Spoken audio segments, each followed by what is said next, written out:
They could vote to protect special interests in the biggest corporations, or they could vote to protect middle-class families, average consumers, entrepreneurs, and anyone who relies on the free and the open internet. Take a look at how each senator voted. Now there's no question as to where everybody stands. They can run, but they now can't hide. Senate Republicans, with the noble exceptions of Senators Collins, Murkowski, and Kennedy, voted on behalf of the special interests. Meanwhile, every Democrat voted on behalf of the American people who have been calling, writing, texting, tweeting, and posting, urging the Senate to pass this resolution and undo the FCC's horrible decision. Republicans will rue the day they voted against middle-class families. They'll rue the day when they voted against the young people who are so familiar with the internet. And you can be sure that we Democrats will remind the American people of this vote over and over again. Democrats sided with hardworking Americans who pay their cable and internet bills each month. Republicans sided with executives at the broadband providers who send out those bills and frustrate the American people. Now, Republicans in the House have an obligation to take up this bipartisan resolution. This isn't some partisan stunt that many of our Republican colleagues claimed. It's a real bipartisan effort to right the administration's wrong and protect the free and open internet. So much is at stake that we feel impelled to do this and do everything we can to make sure that the FCC's awful ruling is overturned. House Republicans don't have to choose the same path that the vast majority of Republicans in the Senate chose. Speaker Ryan should bring this resolution up for a vote immediately because it's too important of an issue to shelve. The American people have spoken. Speaker Ryan should listen to the American people and to Leader Pelosi. Thank you very much, Mr. Leader. Congratulations to the United States Senate for taking such a bold step for democracy today. This is a great day. Congratulations, Mr. Markey, for your ongoing leadership over the years on this important issue. I'm honored to be here with you, with Senator Schatz, with Senator Cantwell, who was a champion in the House and in the Senate for fair and open communications in our country. And I'm honored to be here with our leader in the House on this subject, Congressman Mike Doyle of Pennsylvania, who has been working very hard, has made this a high priority, and when we will succeed, it will be in large measure due to his leadership on this subject. Congresswoman Eshoo is the godmother of the net neutrality in the House of Representatives. She fought this fight once at the FCC when they were having some debates there, and I'm honored also to be here with our colleague from New York, Hakeem Jeffries, part of our communications team. And this is, again, as the leader said so clearly, a victory for the grassroots. They have spoken, they have communicated in all the ways that they do, that this is important to them, that this is about the future. 6 months ago, the Trump administration handed big internet providers a brazen giveaway at the expense of America's families and small businesses. Since then, Americans in every corner of the country have boldly stood up and called for an end to the Trump assault on net neutrality. Today, Senate Democrats answered their calls, joined by Senators Collins, Murkowski, and Kennedy, and we salute them for their courage. With this vote, Democrats are taking a step to protect consumers from a White House that wants to hike their cost and choke off browsing choice. We are giving entrepreneurs a level playing field and preventing the GOP from punishing small businesses.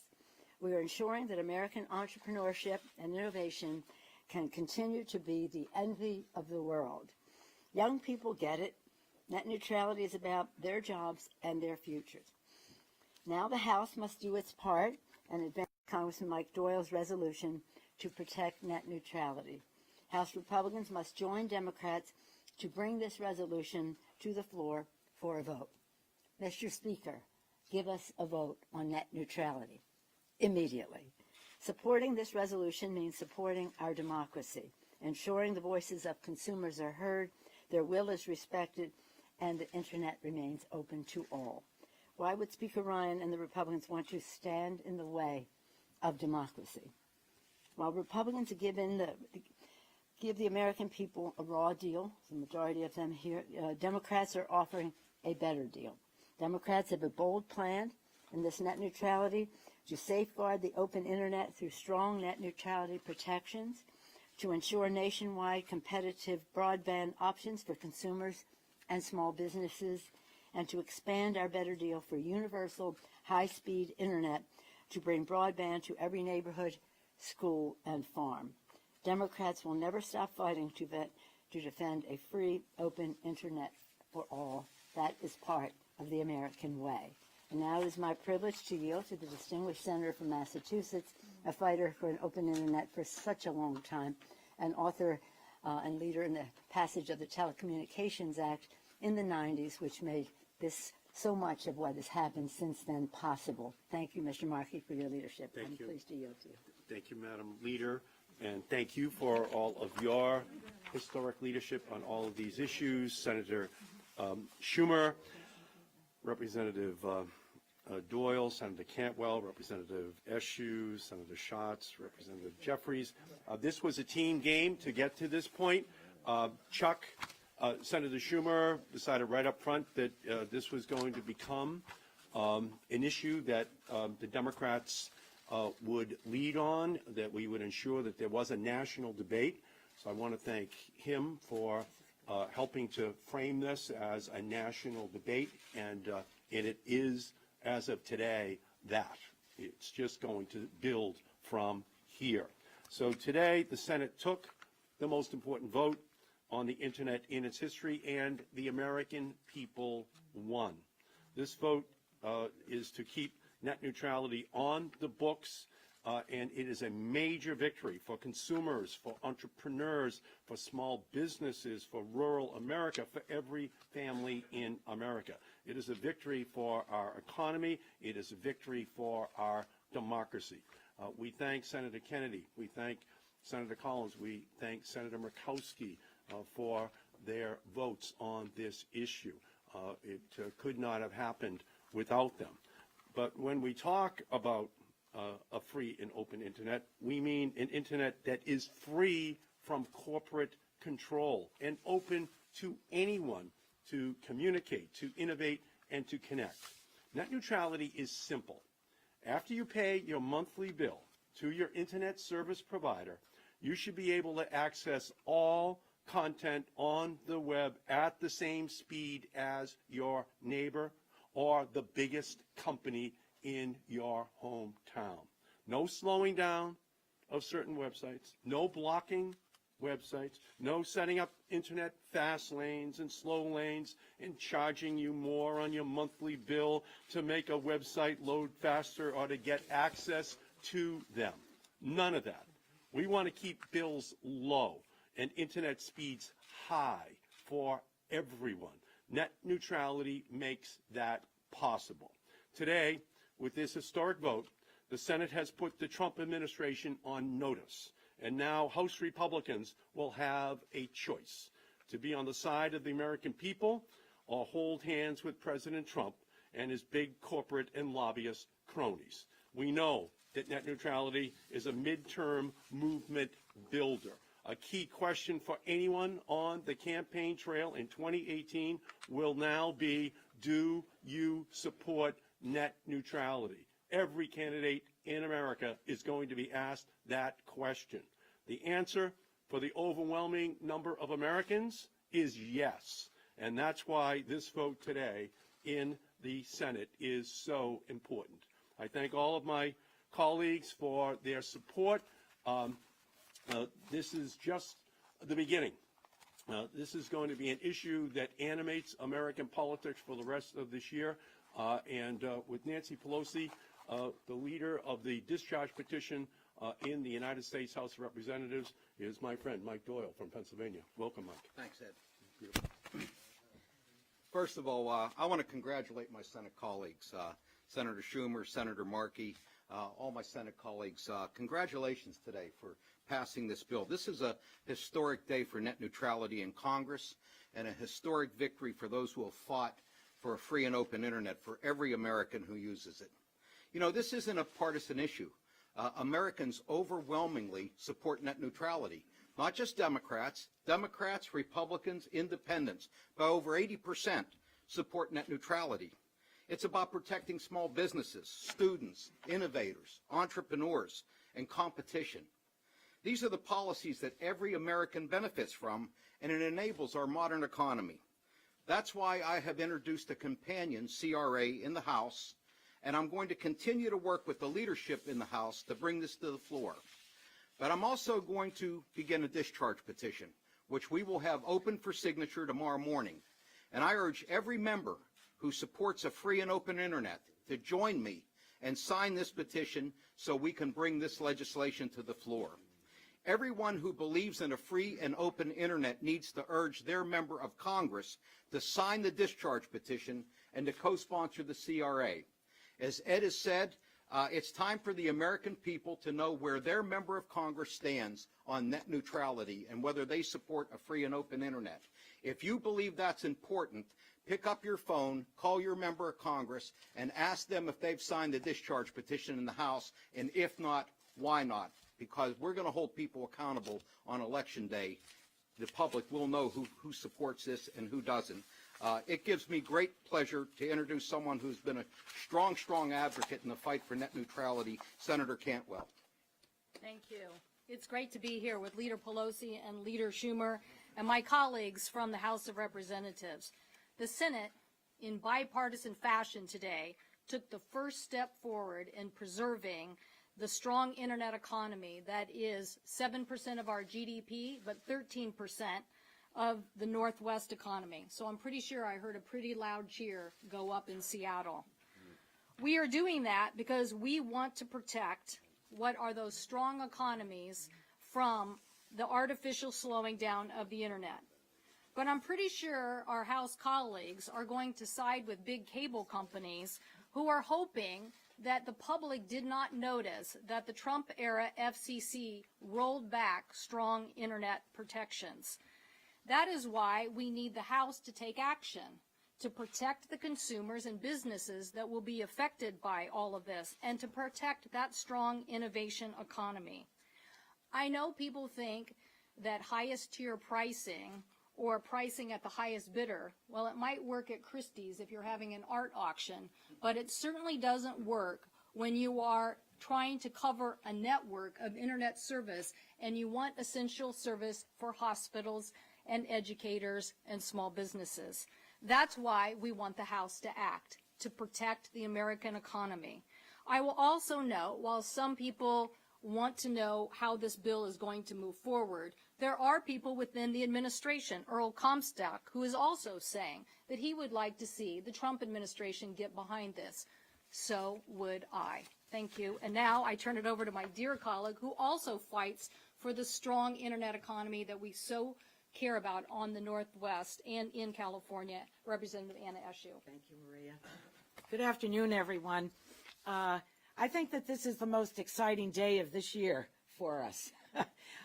This is a major, major victory. Well, we have a lot more to come, but so far, very good. I can't help but think of an export policy of the House of Representatives, and that is that 3 of the 4 senators that are here came here from the House of Representatives. So it's wonderful to be on this side of the Capitol. Right. I want to thank you for the work that you've done and the victory that you've produced today, because it's really a victory for the American people. And embedded in this victory are democratic values, openness, a free and open internet. And we don't want anyone to mess with it. No uploading or downloading speed limits based on what customers access. Fundamentally, this is about ensuring that you, myself, all of us, we are the ones. We are the individuals that decide what we want to hear, what we want to watch, what we want to play, what we want to read. And an open internet promotes a free market. My Republican friends love to talk about free markets. And yet, let's look at who's on one side, who's on the other side, because the lines have been drawn.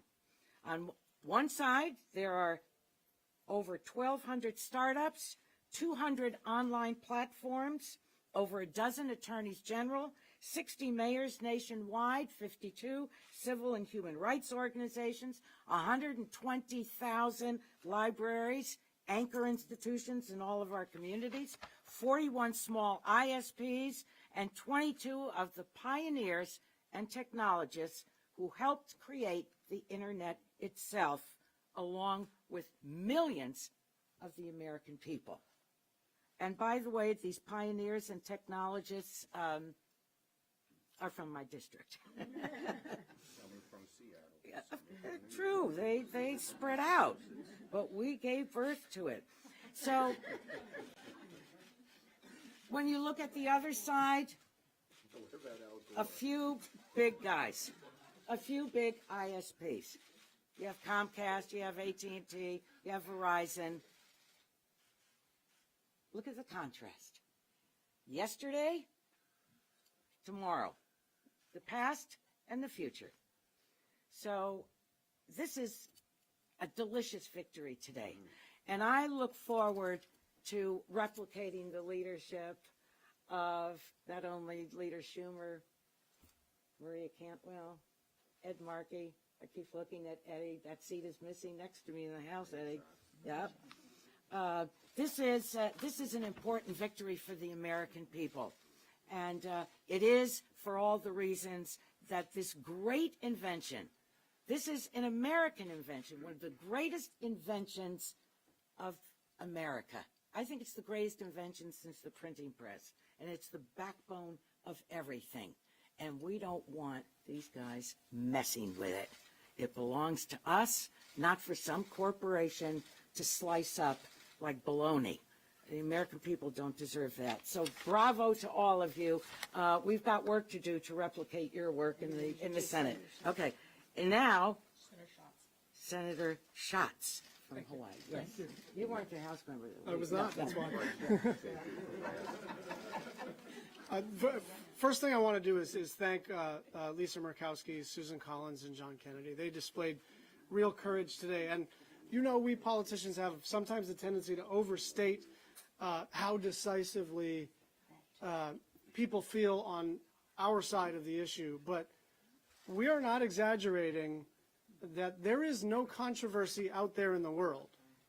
On Capitol Hill, this is treated like a live debate in small businesses, among families, in communities, in hospitals, in schools, in libraries across the country on a bipartisan basis. This debate is not a debate. This thing polls 83-16. You cannot find an issue that polls 83-16. And one more data point, calls coming into our offices. Red State Senator, a friend of mine, I won't mention his or her name, said the calls came in 6,000 in favor of net neutrality, 10 opposed. There is no issue that is gelling people like this issue. And I will just give you one last data point. I have a 14-year-old boy, and trying to get him to care about the Affordable Care Act or tax policy is a special kind of challenge. But when I picked him up one Friday afternoon from school, the first thing out of his mouth is, "Dad, what are they doing to the internet?" And this is an issue like no other. And I think people oppose net neutrality at their peril. A lot of people did a lot of good work, starting with Ed Markey, including Maria and Chuck Schumer. But the reason that we won and the reason that we will eventually win is because the people are with us. And now I'd like to introduce Representative Hakeem Jeffries from New York. Senator Schumer said Brooklyn is in the house. Let me thank Senator Schatz, and it really is an honor and a privilege to stand with Leader Pelosi and Leader Schumer and really this dream team of senators and members of the House of Representatives on behalf of a free, fair, and open internet. Net neutrality is about freedom. Net neutrality is about innovation. Net neutrality is about entrepreneurship. Net neutrality is about opportunity. Net neutrality is about access. And today we're at a fork in the road. Thankful that with the leadership of those individuals behind me in the United States Senate, we've chosen progress. We've chosen to protect net neutrality, a fair and open internet. The Senate has stepped up. Now it's time for the House to do the same. We can either stand on the side of the public interest in support of net neutrality, or stand on the side of the special interests and oppose net neutrality. We can either move the country forward, or you can turn back the clock. We are here today to make it clear that we are going to stand on the side of progress, stand on the side of a free, fair, and open internet, stand on the side of our democracy, stand on the side of the middle class, stand on the side of the millennial generation, stand on the side of small businesses. The American people deserve strong net neutrality protections. The American people deserve a better deal. Okay, questions? Senator, one first off-topic question, if I could. I wanted to get an update on the latest negotiations over the sexual harassment legislation. Senator Blunt told me he's meeting with you, McConnell, and Klobuchar. They're continuing. We're making progress. Have you met with them on this? We've talked about it. Senator Schatz talked about the fact that his 14-year-old son got this right away. The sense I get when I'm out talking to people is that it's not an issue that people understand necessarily clearly right off the bat. Is it challenging to sell this as an issue? But once people get it, you have those numbers, but You speak like someone who's 80 years old. I resent that. But you have to, I mean, is it hard to sell this? It's People not. don't get it. People realize, people who use the internet all the time realize what this is all about. And that's why there's been such overwhelming response. Millions of calls generated by us. We don't get that on many issues, so that clearly shows people care. 6 million calls came to the, emails came to the FCC. People intuitively get this. If I And they just may add to that, Please. Mr. Leader, I know that I always say in our appropriations dealings, the plural of anecdote is not data, but I will add another anecdote to Mr. Schatz, Senator Schatz's anecdote. I was having a discussion with my brother, Thomas D'Alessandro, former mayor of Baltimore, about one thing and another, and his grandson was there, who's about 21 years old, 23, and I turned to him and I said, well, what do you think about all this that's going in our country? We were talking about every other subject you can name, and he said, I'm only interested in one thing. My friends and I want to know what's going to happen to net neutrality. And we hadn't even talked about net neutrality. As I say, the plural of anecdote is not data, but the experience that we have is that young people know. What he said is, we see, my friends and I see this as a place where our jobs and our future will blossom. So don't underestimate the power of that communication among young people on this subject. They've spoken up. They've made a difference already. Yeah, one thing that people understand cable and the problems with it, and they don't want the internet to become cable. They get that intuitively. Senator, it's one thing to get 3 Republicans in the Senate. It's another thing to get 25 Republicans in the House to sign a discharge petition, go against their House leadership. What realistically do you think are the chances of that happening? Well, our weapon are the people in the streets, Okay. are the average people, and our Republican colleagues, House and Senate, are realizing they're starting to hear the drumbeat, that they are always with the special interests, and we're with average folks. Mike. Yeah, there's going to be a vehicle tomorrow morning to make this happen, and that's not what we've had up to this date. A lot of members can say they're for net neutrality. There's just nothing, there's nothing been brought to the floor yet. They're waiting for the committee to act. They can't hide behind that anymore. Tomorrow morning there'll be a discharge petition, and every member of Congress is going to hear from their constituents because we're going to make sure that if people really want to see this happen, they need to know they need to get on the phones and ask their member of Congress if they're on that discharge petition. And if they're not on that discharge petition, why aren't they on this discharge petition? And I will bet you each and every one of their opponents in the upcoming November election is going to ask them whether they're on that discharge petition too. So it's going to be a different set of circumstances start tomorrow morning when there's a vehicle to get that to the floor. We consider this one of the major issues of the 2018 campaign. Last question. What's the cost of net neutrality? There is no cost to the average consumer. The only cost would be when you don't have it, that they get charged more. But the actual cost of installing it or making it happen is none. Yeah, the cost of not having net neutrality is that small internet and software company startups have greater difficulty in raising the capital to create the new idea to hire people across this country. The price of net neutrality is a big internet service provider all of a sudden saying Skype can't be carried into your home or your business. Well, you pay a lot more for Netflix. Yeah, a lot of people know that. You must buy our service, not theirs. So the price that is paid without net neutrality is one that would be felt by every small business, every farmer, every rural American, every startup, and every individual in the country. This is the constitution of the internet, net neutrality, non-discrimination, treatment of everyone, regardless of size, as an equal participant in this incredible revolution. And so we are looking forward to this battle over in the House. Well said. I got the next time, don't worry about it. I'm more vulnerable to that joke than you. Yeah,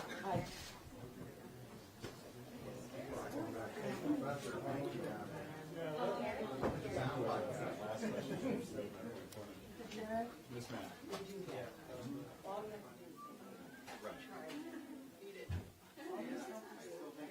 That's it, the only one word?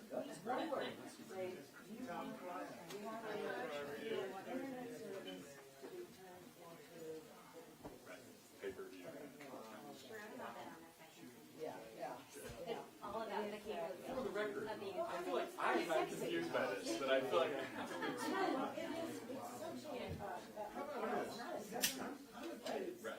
Right. It's like the worst branded thing